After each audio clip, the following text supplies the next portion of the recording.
What's that smell? I could smell it through my mask. The smell was so strong, I had to close the front door. I opened the door slowly again. I was only able to keep it open for a few seconds. I felt a stabbing pain in my eyes. The smell was so strong that it made my nose run. The smell of decaying flesh. I had no idea that it was coming from my own home. I never imagined it would come from my own home. I'm Daniel, an office worker. I'm in my early 30s, and I live with my wife, Katie, whom I married the year before last. We live outside of the city in a rural area right now. Katie and I met, got together, and married in the typical way, but things haven't been going well for the past 6 months, and the reason is living outside of the city. 6 months ago, I was watching a TV show about moving out of the city. Katie looked interested. "Let's get out of the concrete jungle of the city and live somewhere rural and have a better life," she said passionately. "It would be good for our retirement," I answered. "Not retirement, I'm talking about right now." Katie was easily influenced by TV and magazines. She must have seen all of the good things about living outside of the city. It must have looked really appealing. But realistically, it's impossible. My parents live outside the city. Katie's parents live in the city, close to the downtown area. It's very convenient in a lot of ways. Katie doesn't even have a driver's license. She lived at home until she got married. Even now, she can barely do her own housework. On some days when I work late, I had to have my dinner at a fast food restaurant or convenience store. Katie's work can be done from home as long as she has a computer. But me, I would have had to quit my job. No way. I thought it would be impossible, realistically speaking. The next day, Katie talked to her parents. We had a big fight, and after a lot of arguing, it was decided. My in-laws took Katie's side, and we went to live in a rural area in a nearby state. At first, Katie planned to buy an old house. "We're going to remodel it ourselves," but I could not do that much. But I convinced her to rent a 50-year-old one-story house. It was old, but it was still remodeled and easy to use. The landlord kindly offered us a very reasonable price. Our life in the countryside started with Katie's unreasonable outburst. I can't say that everything went smoothly. I had to do all of the preparations for the move. I had to take care of all the troublesome stuff. And when we actually started living there, Katie said to me, "This sucks. I hate living in the country," and immediately gave up on the idea of living in the countryside. "Convenience stores are far away. There are no bars. Stores close too soon. You hardly see any young people. All I see are old men, women, and insects." I knew that would be the case from the beginning. Katie, on the other hand, she couldn't even handle the fact that there were bugs in the countryside. If she saw even the slightest unfamiliar insect, she would say, "There are a swarm of bugs outside." She would often stay at home because there are bugs outside the house. Katie had become a stay-at-home mom. She wants to live a comfortable life, so she leaves the air conditioner on at all times. The electricity was always on. When it's cold, she would opt for the heater instead of putting on a jacket. Without thinking about the high cost of electricity, she set the air conditioner to 30 degrees regularly. When I saw her eating ice cream in short sleeves, I couldn't believe my eyes. I couldn't understand what she was thinking. I had recently started to work from home. The more time we spent together, the more I realized. I started to see a side of Katie I didn't like. I started to see the lazy, sloppy side of Katie, but I closed my eyes to that. I worked harder and harder, cutting back on sleep. I was in so much pain that I collapsed. I was rushed to the hospital last month. The diagnosis was acute pancreatitis. I was hospitalized and stayed there for a month. I finally came home today. It was a very sudden hospitalization, so Katie was surprised at first. She rushed to the hospital to see me, but when I told her that I was not in critical condition and that it would take some time to heal, Katie quickly went home. During my stay in the hospital, I called her several times on our phones to talk, but every time we ended up fighting. Stress, lack of sleep, the strain of living, and now pancreatitis, all because of Katie's outbursts. I couldn't help but be angry sometimes. For a week before I got out of the hospital, she began to ignore me. No matter what I texted, no matter what I called, Katie was ignoring my texts and phone calls, so I decided to do the same. So I stopped calling. And then today, without a word, I got in a cab and went home. I hadn't spent any time with her in months. I was relieved to see the house. I was raised in the countryside. It's not that I don't like living in rural places. I'm going to talk to Katie straight, I decided. I put my hand on the doorknob. I thought, "Hey, what's all this? Have you been on vacation?" I found the mailbox overflowing with envelopes and newspapers piled up in front of the house. It was as if she'd been away for an extended period of time. Maybe she's back at her parents' house. Suddenly, I'm not sure what's going on. I call Katie. The phone rings. It immediately goes to voicemail. I sighed and unlocked the door. I unlocked the door. I'm home! Out of habit, I announced myself and peeked inside. It was dimly lit, no lights on. Katie's definitely not here. Even though no one was home, the room felt warm. Then it hit me. The next thing I knew, I was knocked back. What's that smell? The smell was so strong that I could smell it through my mask. I involuntarily closed the front door. I only opened the door for a few seconds, felt a stinging pain in my eyes. It wasn't simply a bad smell. It was a putrid smell, so strong it would make anyone double back. Such a foul smell. I never imagined it would come from my home. I was in shock. Was that why I couldn't get in touch with her? Had something happened to Katie? Could it be that the smell was coming from... That's when I started to think about it. It was then that I got a call from Katie. My heart skipped a beat. Thank God she's alive. I was relieved. Katie, where are you? I asked nervously. I'm at home watching TV. This comedy is really funny. I heard a carefree voice reply. I listened closely.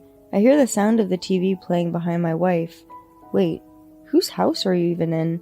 My love for Katie was vanishing in an instant. I just got out of the hospital today. I'm in front of the house, I told her in a low voice. I'm in front of the house right now.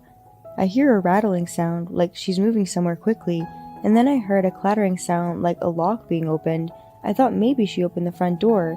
She probably walked out and checked outside. She said, Don't lie to me. You're not here, Katie said, surprised. That's funny. Is this not your house? I'm in front of the house. The one you said you wanted to live in when we moved out to the country? Katie, whose house is that you're in? What house are you talking about? Daniel, you tricked me. Katie was at a loss for words for a moment. Then she suddenly snapped at me.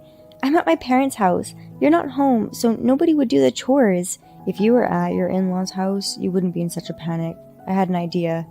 Oh, well, the truth is, I'm in front of your parents' house right now. I can't believe I can't see you when you're supposed to be here right now. That's funny. Oh, should I give the phone to your mother? I put pressure on her. What? You know all about this. You know I'm not at home, Katie ranted in frustration. Behind her, I heard something. Hey, who is that? Said a man's voice. I was livid. Oh, so you cheated on me while I was in the hospital suffering. I'm not cheating on you. He's my ex-boyfriend, so it's no big deal. No big deal? What are you talking about? Anyway, I'm going to call the police. Come to the house right now. The actual house. With that, I hung up the phone. I had no idea that Katie had rolled up to stay at her ex-boyfriend's house. I had no idea that she would cheat on me.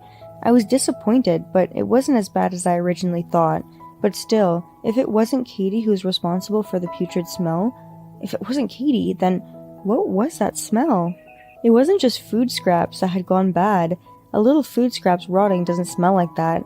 It was definitely something out of the ordinary. I called the police without hesitation. A short time later, a police car arrived, sirens blaring.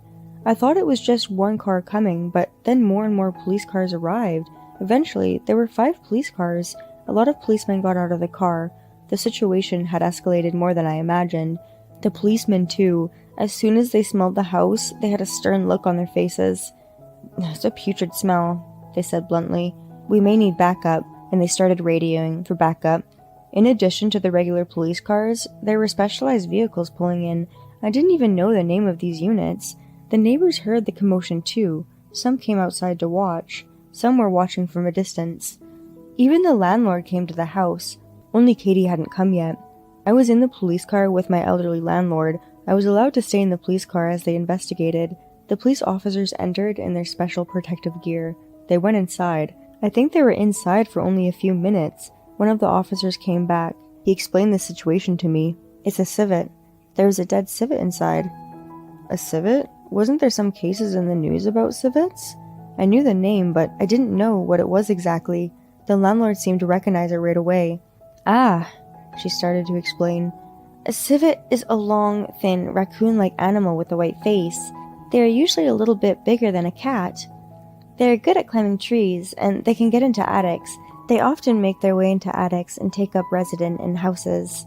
They especially target vacant houses, the landlord told us in simple terms. It's very common for civets to get into vacant houses. We see it a lot, but it's rare to find one dead inside. I've never seen it happen before, the police officer briefed me once again. So, rather than leave the house unoccupied, I think it's safer to let someone live in the house anyway, even if the rent is low. It's a win-win. The landlord's words made a lot of sense. I was wondering why the rent was so cheap. This house is close to the mountains. Insects and wild animals are attracted to this house, probably because of its proximity to the mountains. We've had civets a lot. They've even come into the town. Even if they don't do much, no matter how much you clean, there's still feces on the ceiling sometimes, and some smells are left behind, but they didn't come inside houses before. The policeman nodded at the landlord's words. There's a hole in the living room ceiling. It looks like he got in through there. Any idea what happened? That would be Katie, my wife. She opened the hole to get some indirect light. I was going to have the contractor fix it and make it properly aligned, but I've been so busy that I haven't had a chance to. When the policeman asked me about it, I got more ashamed as I continued to explain. Soon after we moved in, Katie told me she wanted to put some fancy indirect lighting in the ceiling. I'll do it myself, she insisted, but she failed to get it right and opened a large hole. I thought, I'll get a contractor to fix it as soon as possible, so I had a 15-centimeter hole there as is. The police explanation was as follows. Apparently, your wife left the appliances on since you were admitted to the hospital. That includes the air conditioning and furnace. It seems that your wife left everything on, turned off only the lights, and went out to the man's house, they explained. The home was still warm, so as civet came into the house, they entered through the hole in the ceiling that your wife had made. They were definitely alive for a while. It ransacked the house. It defecated and urinated as it pleased, bread and vegetables from the kitchen. Perhaps it probably survived on what it found in the house. After that, I don't know how he passed on. I don't know if he was weak or old, but he died curled up on a blanket. And even though it was a cold winter week, the air conditioning must have warmed him up, and the decomposition must have progressed quickly. Judging from the smell of decomposition and the number of flies and maggots, at the very least, I think it's possible that more than 10 days have passed since the death. Just listening to the description gives me goosebumps. Such a strong smell, it's hard to remove. It can probably only be removed by a special cleaning company. We need to dispose of the corpse, clean up around it, disinfect it and such. I'll make the necessary arrangements. Please don't worry about that. On the spot, the landlord called a company to get the job done. So, I'm sorry, but... The landlord seemed hesitant. I'm sorry, but the cost is the tenant's responsibility. It's not covered by insurance. Naturally, our renter's compensation insurance policy didn't cover such a situation. The renter's insurance that we have only pays out if we cause a house fire or a water leak or something. This time, it would not be covered. But we're glad the smell wasn't caused by a person, the police officer consoled us. It cost $3,000 when I fixed the ceiling before. Hearing the landlord say that, I wondered how much it would cost now. Then, at last, Katie, who was responsible for the whole thing, arrived. Katie came in. What? What the hell is going on? You made all this fuss just because I cheated on you? You caused all this trouble just because I cheated on you. What? No, it wasn't for that. Katie was freaking out at the sight of all the police, but I'm so angry at her idiocy. Is this your wife who lives with you? The policeman asked me. I nodded and told the police officers and the landlord. I had already told the police officers and the landlord everything that had happened, so they all looked at Katie coldly. You're quite late. I'm sure your husband was worried. Don't you feel sorry for your husband? He's here fresh out of the hospital trying to figure out what happened, you know? The landlord said to Katie. What? Landlord? Why am I getting told off? I'm the one who should be asking questions. It's just an affair. It's no big deal. What's so important? Why are there so many police? Why are all of these people outside? Are you really wasting their time with this? Katie's reaction was shocking to everyone. We were all stunned. The landlord was about to give Katie a piece of her mind. I stopped her. Katie, I can't live with you anymore. I'm splitting up with you. Katie panicked. What do you mean, you're breaking up with me? You're divorcing me? I don't have a job. I need you to support me. First off, I don't need a woman who doesn't even try to apologize for cheating. Why don't you go live with your ex or something? He keeps telling me he needs me to work or do all of the housework if I want to stay with him, she said. Are you crazy? If you want to live as an adult, isn't it the bare minimum? I've been working too hard on my own, and I've been an idiot to not cut you off sooner. The reason you don't want a divorce is you don't want to get divorced because of my money, right? So what? Of course I love money. Of all my men, you're the one who makes the most money, and you love me. It doesn't matter. You work, I play. What's wrong with that? You can't be serious. She was just so selfish. I was pissed off. I wanted a divorce more and more as she spoke. I can't believe I'm talking to a grown woman. I can't believe I'm having to say this, but an adult is supposed to work and make a living. Even the police officer stepped in. You really are a rotten woman. Maybe the stench of your rottenness.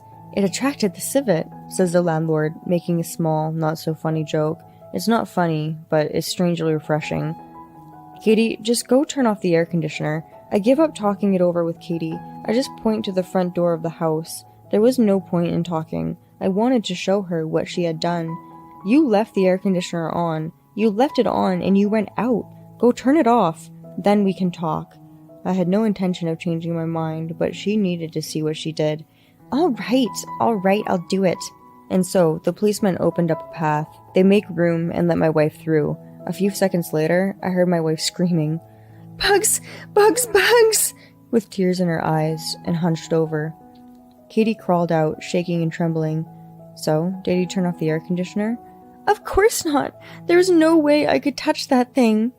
The remote control for the air conditioner was covered in maggots! She was whining pathetically. She fussed and fumed. Everyone looked at her coldly. Katie, you brought this upon yourself. I was worried when I thought you might be the cause of the putrid smell. I really was worried. But now, I think I would rather live with the civet. I'll get a lawyer and we'll split up. Let's just leave without any hard feelings. I'll file for alimony and everything, and I want you to pay for the cleanup too. At my words, the landlord and the policemen nodded their heads in agreement. You can't be serious. You can't put me on the same level as that thing. I thought you loved me. Let me ask you then, if I had quit my job to live in the country, left all the paperwork to you, played around every day, then you get sick and get hospitalized and I don't even come to visit you, plus I was out cheating, would you still stay with me? I said, smiling. Katie was speechless. She must have realized I was serious. She fell to her knees in a heap. After that, the landlord introduced me to a lawyer she knew. I pursued action against Katie and her ex-boyfriend with whom she had an affair. I was able to file a claim for alimony against them both. However, Katie was unemployed. She told my in-laws that I was divorced. She told them what had happened, and they intervened. They helped pay for alimony and other expenses. Katie got a call from her lawyer, and after hearing she had to pay alimony, I heard that she was dumped by her boyfriend, so I divorced Katie without any problems. We're no longer together. I stopped living in the countryside and moved to a city where it's a little calmer. I am now enjoying a leisurely, stress-free life, and to be honest, it's great. Thank you for watching. We hope to see you again soon. If you liked the video, please click the like button. Please subscribe to our channel if you would like to see more videos.